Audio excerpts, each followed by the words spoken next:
വഖഫ് ബില്ലിനെതിരെ ബംഗാളിൽ പ്രതിഷേധം കനക്കുന്നു. ബംഗാളിലെ മുർഷിദാബാദിലാണ് പ്രതിഷേധമുണ്ടായിരിക്കുന്നത്. ഇതിനിടെ ഇൻസ്റ്റഗ്രാമിൽ ചായ കുടിക്കുന്ന പോസ്റ്റ് പങ്കുവച്ചിരിക്കുകയാണ് മുൻ ഇന്ത്യൻ ക്രിക്കറ്റ് താരവും തൃണമൂൽ കോൺഗ്രസ് എംപിയുമായ യൂസഫ് പഠാൻ. യൂസഫിന്റെ പോസ്റ്റും ഇപ്പോൾ വിവാദമായിരിക്കുകയാണ്.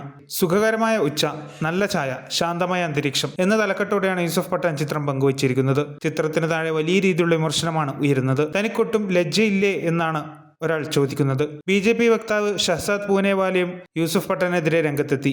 ബംഗാൾ കത്തുകയാണ്. ഇത് കണ്ടു നിൽക്കാനാവില്ലെന്നും കേന്ദ്ര സേനയെ ഉടൻ വിന്യസിക്കണമെന്നുമാണ് ഹൈക്കോടതി പറഞ്ഞിരിക്കുന്നത്. മമതാ ബാനർജിയുടെ സർക്കാർ ഇത്തരം സമരങ്ങളെ പ്രോത്സാഹിപ്പിക്കുകയാണ്.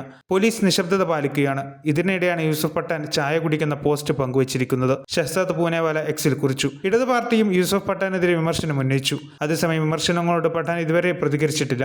വഖഫ് ബില്ലിനെതിരെ നോർത്ത് ബംഗാളിലെ മുർഷിദാബാദിൽ നടക്കുന്ന പ്രതിഷേധത്തിൽ ഇതിനോടകം 3 പേരാണ് കൊല്ലപ്പെട്ടത്.